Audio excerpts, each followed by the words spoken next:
para tambo con ale, que para tambo. Ok, para tambo con ale, que para tambo con ale, on nous sait quand on va couper.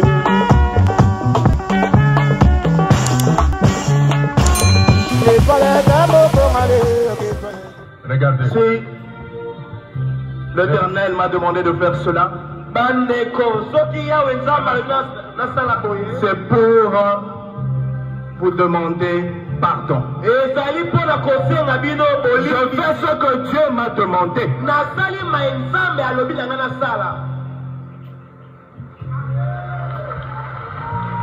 Allô, batata, ba maman, bandeko, ba oya biso, ba oya linga kasule ba bon partager, oya site na biso ya sika, pa itoko ya kosala ba analyse, parce toko ya toko lembate, soki to baoba, soki ba kati, misise tika la kaka toko bota, ata bokati YouTube, mais bokati la danoise te, avant sous les baobé ko ya boya pina ko toucher bon moto nanga, ba yenge bambote ebele bandeko nanga bisika biso bizui bino, tozalika kokoba, abonnez-vous massivement, bandeko nanga pona tokota na ba live na biso ndenge to mesana. Voilà, bande konangai, toye kosala analyse, ya likambo etali les pardons. Les pardons, c'est une force qui libère. Mais les pardons doivent être sincères. Et puis les pardons doivent être individuels, pas collectifs. Moutoumoro boye, oye na famille, bande konanga, okomika ka boye, olobi ke libota na biso sali mabe, to ngai nazui parole na sengi pardon. Te, to nzambe ayebi ba âge. Il y a ba mineur, il y a ba bébé. Donc voilà, mais pardon, il faut qu'on accepte yango. Wana bande konanga ezali analyse. Pour na to kota vraiment na mozilo analyse, vraiment bande konanga bosana se ya sous les baoba et pas ya mama le qui na bino la danoise, moi kopati, kopa café, vin blanc, vin rouge. Donc, quand on a dit to mena toza ba hypocrite, respect ezangaka toujours te na ba chef coutumier na biso losa kona bango ba yenge bandi kona sa bundu dia Congo et puis tokei na lo mbango topesi oya biso pe bazangaka te tolingaka bango mingi ba musulman ba salam. Abonnez-vous massivement na chaîne oyo place ozo kelanga vraiment abonne-toi, abonnez-vous et kozala kitoko makasi nazana besoin na bino boya ko s'abonner to sepela elongo to partager elongo. Voilà, bon, notre chaîne wana mususu ekangami na koyela bino ba preuve beaucoup mona combo na oyo YouTube apesa kinga mutu oyo akangisi chaîne. Mais eza problème ite awa pe tozo ke na biso bien pona nga mo pe na lobaka mibale to misatu batalinga, c'est déjà bien. Merci to landana nous. Pardon oyo ndeko na biso, mwana na biso, leki na biso, yaya na biso, Alain mwana liboso mama Olangi asili kosenga na kombo ya ba Olangi nyonso tu famille Olangi et puis tokoyeba famille ezalaka composé na banani et puis tokoya ko nyonso wana ko solola nango na bokebi nyonso tolanda. Regardez, peuple de Dieu, dans tous les sièges, à Kinshasa, ils ont été établis par Dieu.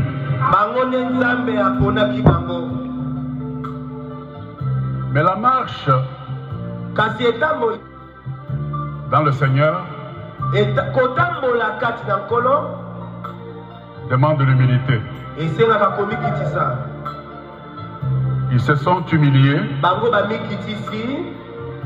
devant toute la communauté.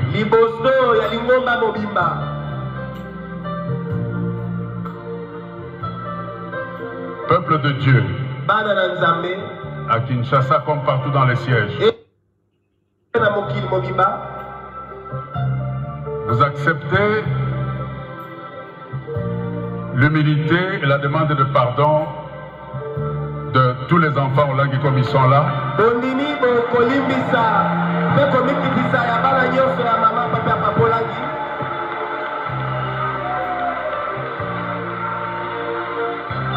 Que toute la gloire revienne à Dieu et à Dieu seul.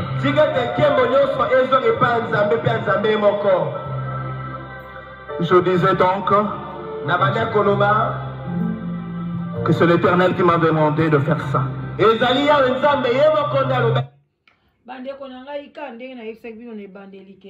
Le pardon, c'est une force qui libère. Bon, notre frère Alobi Nabiso, Nzambe de Mutu atindie asenga pardon. Ok? Voilà, Nzambe atindie asenga pardon. Basenga pardon, wana ezali pona libota na bango mobimba. Ezali mabete, mais eloko na ko conseiller bino, le pardon ezaka individuel. Et puis, ce qui mutaye ko senga pardon, il faut mutu ameka ko expliquer biso likambo nini oyo basali. Eloko nini o bango ba blessé batu. A bokoya bolobi kete parce que ba faute ko zala ebele. Bande konanga ba faute ko zala ebele. Tant mususu aksa yekuna azui Kevin. Kevin aza marié, moi si na azolela. Ona mususu papa Guyepe azana ba faute na ye. Yepe ayaki agangeli batu na ndenge na bango. Ketchapa yekuna akomi na ba Instagram na ye na ba WhatsApp na ye akobimisa ba secret batu alobi n'importe quoi. Donc mutu na mutu azana faute na ye. Bon boko ko zo faute liboso Nzambe te boye nango liboke moko boye bolobi faute te boye donc boye kaka bolobi bose to kaka kosenga pardon. En tout cas biso na se sous le baoba neka to analysaka ndepe to pesa bino ba conseil ndeko na ngai ata so okei na ba chaîne mususu pa batu pe ba lekaka ba senga ba pardon ou bien okei pas pasteur okei pas ya leto zakina catholique. Il faut d'abord occuper l'église ou net ya ba pevalo onde na esa bino bango ba benga ngo tsukululu. Donc okei ko tubela. Il faut d'abord oya ofukami wana de bayaki wana balobi biso ba olangi to yibi mobali ya batu. Ndenge to kotisi ana kati ya famille na biso to yibi mobali ya batu. En tout cas bon limbisa biso to tikali na mobali wana. Ou bien biso to finga kibilo ba paka église. Biso to zala ki boye na boye. Boye bo présenter na nos problèmes na bino yaya. Problème na bino ba yebite. Eloko bo sali batu ba yebite. Muto akoya kaka fungoli kaka maloba oyo. Oh moi je viens, Dieu m'a envoyé de vous demander pardon. Pardon, qu'est-ce que vous avez fait? Qu'est-ce que vous avez fait, mon frère? Bosali nini? Oyo communauté a yebi. Elo koni bino bosali. Bino boye kosenga pardon. Bosali penza au juste nini bande kunanga. Eza compliqué. Na ite so boza d'accord na ngai. Ngai na boy pardon na bangote. Ngai e pardon na bango nga na problème na bangote. Mais nazoka biso tozaka ba anatosa ba analyse. Est-ce que pardon bon, ce qui peut ngai nazo raisonner mabe, bino pe bozon sanga na nzela. Pardon, nga vraiment mutu so ko senga ngai pardon. Il faut mutu ana ko expliquer ngai. La danoise nga na sala ki yo boye. En tout cas na bi ke blessa ki yo. Neti na ko bomba te, naza blessé na makamu mamu international. Kombo na Mireille Kalala, asali ngai na leli na misu na ye, na lobi na mamu na sengi yo pardon. Na sali mabe na zu image na yo, l'image no précieux, l'image imagine yo vidéo na oyo et sali ceux qui baise mokil mobimbele ki même ba vi ko le ka Michael Jackson libi sangai zongi kende solo na YouTube aboyi mais mokolo pe ko lo banangai ngasi na limbisi ye mais jour ye ko sala ye pe que retour aya benga ngai la danoise boye ako fo aloba parce que ngani ya minito na ebi eli soute folo bananga telo danoise limbisanga na ndenge ngai pe nazaki participer ko kanisa chaîne na yo ozomona il faut alo bango wana pe pardon ko yana esengo mais bilo boye bande ko na ngai boye balobio bino boza soki bana Nzambe apona bino moka bakonzi na bino kuna balobi ke na des vivants de votre maman boya bozala ko prier te bobande ko kipe makamu na ete bobande ko sala le côté c'est ezana ngo pe normal ceux qui Nzambe aponi yo ata na wano sala ki ngote mais ata komi na 50 60 soko za Nzambe okosela ka Nzambe toko ko pimela bino grâce wana te mais bo sala ngo na ndenge ya bien bo zongisa kaka Kevin bo benga na Kevin. Et puis bande konanga famille ezaka composé ndenge ni famille eza composé papa maman donc na ndenge biso ba africain lelo soki mobali nanga kompe na famille nanga so baza na réunion na bango ngai pe fona zala yepe so azala baza na réunion pa na biso yepe akokota sikoto moni pe Kevin te tango bafuka miwana Kevin azate siko Kevin azawa pito moni pe bwa bana basi pe mo ebele Kevin akoti na libota na bino te wana ezaka motuna bande ko nanga bo continuer bo partager vidéo bo s'abonner to zongela ba live na biso toza na ebele 2021 et ça c'est 2000 ya dénonciation donc ba nenyo so wana makambo to moni na 2021 ce ko photo bimisa mo po to ko ma pepele bongo te to continuer les pardons de bana ya Olangi. Et c'est sous l'onction du Saint-Esprit que nous vous avons demandé pardon. Que nous vous avons demandé pardon. Que nous vous avons demandé pardon. Balobi na se ya molimo mosantu ne bango baye kosenga pardon. Bande konangai tozo analyser parce que quand vous avez un fardeau bino bon boye bi ke bozana problème bozana bosali mabe bozana eloko moko ya malamu te siko bozo tambola na tango wana bozali séparé de Dieu nzambe azana bino te e kozala siko na bo moto na bino nde bokoloba ke ah eloko to sali mabe to zwi libala batu nde bo sali bosoto to respecter maman na ba critère église te maman na biso tikela ke biso ba mpaka église to rejeter ba mususu to changer vision boye na boye boza libanda ya Saint-Esprit de konanga mobile ko yoko ko senga pardon na se ya Saint-Esprit te bande ko eza lokutanga na kondima te pasteur moko te akoya ko yebisanga bino moko Bible lobi ke ozotambo na masumu tant que na péché Saint-Esprit azate donc okoki jamais ko senga pardon na se ya Saint-Esprit eza lokuta archifo d'abord okosenga pardon olobake biso toza Saint-Esprit eza musika na biso na minitio nzambe elongia nzambe eza musika na biso parce que tosala ki boye tozwi bobali ya batu mwana axe asali boye asali boye et puis bo restituer. C'est que le peuple congolais bobo sanaka quand vous demandez pardon il faut qu'on restitue ma pe obosalaki parce que ndenge zawana aksa sali mabe bozo libala bobenga na Kevin soka bozo et pas moi si na été akende place à okende papa Alain je sais que vidéo nanga autant susu et ko komela binote mais na chaîne nanga wana bomande kolanda mais bokolanda kaka siko yo papa Alain tayo moko siko yo so de senga pardon na se ya Saint-Esprit a uchu wapi parce que dans minute yo za ba proposer na péché oye pa ya nzambe totika na lolendo totika lolendo na présence ya nzambe to mikitisaka siko bofukameli nani so pendo fukameli nzambe so senga nzambe pardon le Saint-Esprit azanante si ça na nous pardonne yo si ça pardonne le quoi ndenge Jésus yebisa ki papa na mukuse oyibi bambongo abatu allez kende ko zongisa repends-toi et puis tango koya Saint-Esprit nda kozala tango Jésus azala ki le Saint-Esprit azala kité mais tango Jésus akufi tango akiti atili Saint-Esprit et kitaki na muto nyoso azana pardon quand tu as les péchés bande konanga Saint-Esprit azala té quand il demande pardon le Saint-Esprit azana wana té ayoki pardon na yo obengi makila Yesu esukoli yo après okoya kobenga Saint-Esprit papa ale yango nde lingaki na suka ya kokamba siko bino mais yo zolo bina so senga pardon sous ya Saint-Esprit. Quel Saint-Esprit? Car Saint-Esprit à Jésus-Christ de Nazareth. En tout cas papa le na habité. Bon ba commentaire kaka yango nde mutu e omema biso to yeba vérité. To continuer le pardon. Et par la même occasion, le Seigneur m'a dit ceci: te pardonner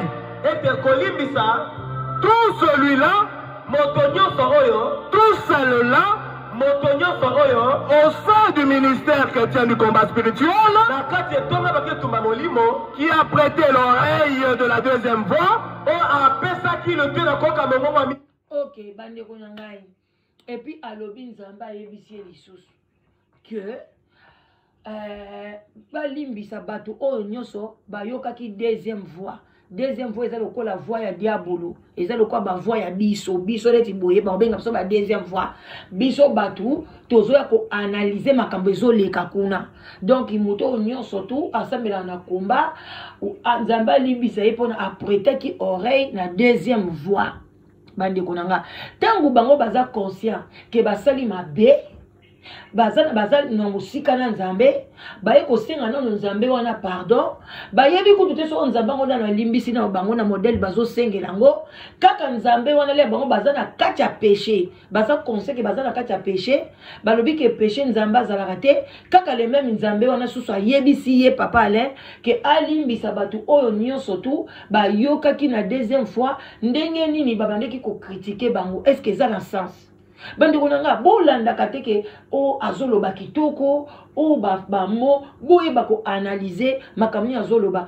azakoloba za libanda na kolo wana pena en tout cas papa Alain te ubeti na faux et qui a dit des choses calomnieuses, mensongères à l'égard de tout ce qui se passe dans notre ministère.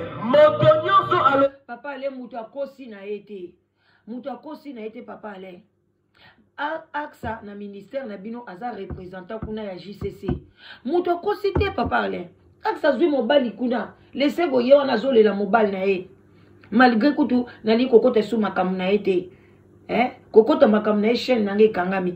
Donc mais a problème ité. Tokoloba kaka. Parce que je tozo bundela ka mwasi azaka ye moko teke mobali amonisi makamba bongo to kote la ka mibali to kote la ka basi oyo bazo souffrir bande papa Alain tika no makambo lo bako tika no obofuka mi na bino bofuka mi poane est-ce que bako se bino makambo bino bokata batu suki kuna te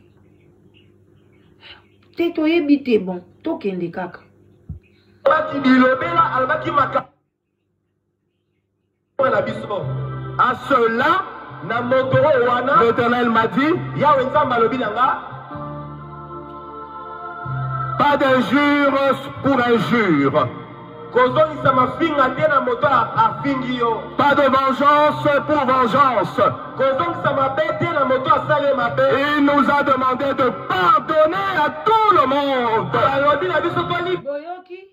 Papa Alain Lobi, bat toi combat spirituel. Bo finga kate soki na mutu oyo azoko pesa na eba analyse ezala ya faux ezala lokuta bato combat spirituel botalaka na miso. Ok papa le koto nous en a raison parce que biso to la analyser kaka. Ok et puis papa le lobi bozongi sa mabe na mabete bato ya combat spirituel te mutu bakangi chaîne nanga eza bato ya mitema mabe lokola ba mamwana lo koso ya mbongo mtezo sala ye alinga kake ba imagine ye fo YouTube afute lango papa bambongo ebele obino bokoli nango mideko nanga mwasi na bambongo baba bonza ya famille na bino ozolandela ba mieti oya YouTube eza pasi na mawa ko baka na musalo yo lobi bato combat spirituel ba sengi na bango pardon allez yo kanti ba ngamba laisser gongo ko continuer tango ko sila ozwa pe sujet mususu oyo koya kotia oko filmer oko kino kanisa ba YouTube abatu. Merci nayo, moi je te pardonne mais je dois te parler ti mutkolomute mananga eko bimisa nyonso pona yo mamu. Parce que na leli liboso no na senge bolimbisi oboyi nzamba mona yo. To continue. De pardonner à tout le monde. Car si papa et maman Olangi, papa na maman Olangi, arrivé à demander pardon, et à pardonner, si Jésus-Christ lui-même, le pardon par excellence. Bandeko, moi si on a lati chapeau pembe na papa Alain à Fukami, et ça moi si à papa Alain. Donc, ceux qui n'ont pas l'erreur, boye bisangai. Alors, si seulement si eza moi si à papa Alain, wapi Kevin na groupe oyo, ngai ti nazotala nazomona Kevin te, azali wapi parce que yepe fallait azala parmi ya bato yo, asenga pena bango pardon. Siko tango Kevin azate, parce que yepe mtu ye à partir ya Kevin de mutakala ya combat spirituel et bimi et salire yango. Fallait payer fukama na bino papa. Moi si na yo aye ko fukama siko Alain za wapi pardon, Kevin Azawapi. Poni Kevin afukami na bino te. En tout cas, makambo est compliqué. Bino mo bozo lukaka to analyser. To kende to comme na so côté asuka. Était dans une humilité indescriptible et pardonné à tout moment. À plus forte raison que nous, qui ne sommes rien, puissions pardonner avec amour et non avec méchanceté. Balobi papa na bango na mama na bango bazaki komi kitisa bazaki kolimbisa bato bongo bango kutu bazana bango eloko te po ani ba mikisa te donc papa na bango na mama na bango bazaki banzambe nde ezaka nde tolobelaka nzambe te nzambe kutu yesu basiya kutu na bolingo na ye alimbisa bongo biso bato pamba me bango olie balobake bacha yesu masiya me bango bache papa na bango na mama na bango bozomona ke bazwaka papa na bango na mama na bango lokola banzambe ya église na bango c'est vraiment triste hein? Yango biso bato botosela bino ba analyse olebo soutenaka biso tozofungula bino misu kaka bino wana susu bozwa kotambusa biso na mbutu heureusement nzambe azobatela bosimbi elobaka vimake bosimbi na bino biloko ezanga ntina me bosimbi molimo te parce que somoni bosimbi molimo nanga ekozala pasi na kufi na kei mais le quoi bosimbi sous les barba bosimbi molimo te tele biloko boyoki ti so na ko analyser te un mot bo comprendre te. Ce qui yo kosenga pardon, ezala maman na azaki pasteur, papa na mutazaki pasteur, bakufa, batike lo église. Yo ko yate ko ba maman nanga, papa nanga kutu, bazaki kosenga pardon. E bongo biso, non, eza Yesu Masiya. Aski kiti saka pona biso, pona maman na bango na papa na bango bazaki pe bata masumu. Bande ko sala masumu kaka ndenge biso so do salaka. Donc baza bato ko pesa exemple te na kati ya itonga exemple na biso na ba itonga nyoso ezalaka Jésus Christ de Nazareth et non ba fondateur ya ba église wana en tout cas place wana bandimi bo meka ko changer bo meka na bino ko changer merci to komi na biso kota suka à tout celui qui en veut à ce ministère. Ainsi donc la quintessence que l'Éternel m'a demandé de faire en ce jour du 1er janvier 2021. Je bénis l'Éternel, je rends grâce à l'Éternel et gloire à l'Éternel parce que le peuple de Dieu est la cité de triomphe et le peuple de Dieu dans le monde entier. Vous avez daigné recevoir notre pardon. Que le Seigneur vous bénisse. Amen.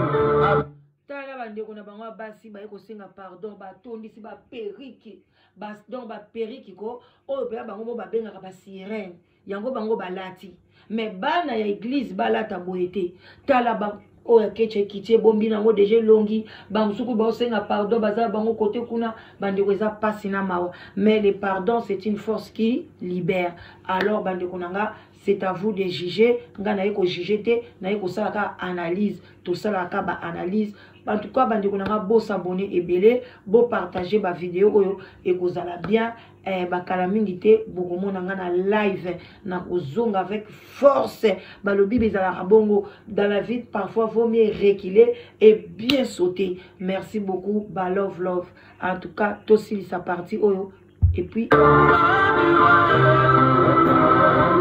voilà.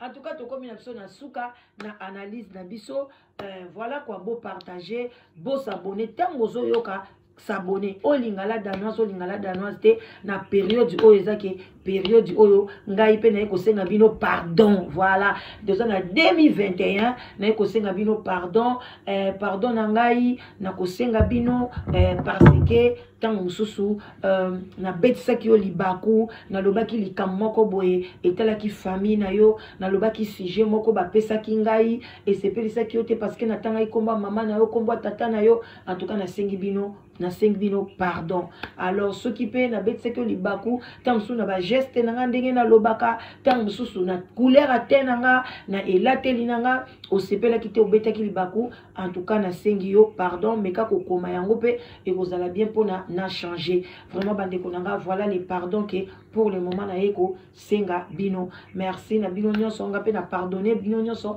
o bokoma ba commentaire ko finga ko sala nyonso tout parce que toza ce qu'on a sujet à pardon na pe na sengi bino na limbisi bino merci mama leki na bino la danoise live together ezawana boye biango to komo bengango love together boya ebele na live together love together eza site de rencontre ezawana kaka pona ko soutenir bino bozala na équilibre moko boye na vie talaka kisala ka tokos équilibre na vie kozala solitude eza mabe ozaki na solitude na 2020 au banda 2020 banda kout bamsou 15 ans de solitude bamsou babwana mibali na bango balobi pendant 10 ans nazalaka na moi cité pendant 20 ans nazalaka na moi cité okosuka na solitude wana tiwapi mama leki aye wana pona bino solution ya pete solution ya kitoko obengi kaka balukeli yo mwasi ya bien balukeli yo mobali ya bien wame site na biso eza pona ba diaspora oyo baza na kati ya Europe nazo ko souligner ba diaspora o baza na kati Europe o baza na Amérique du Nord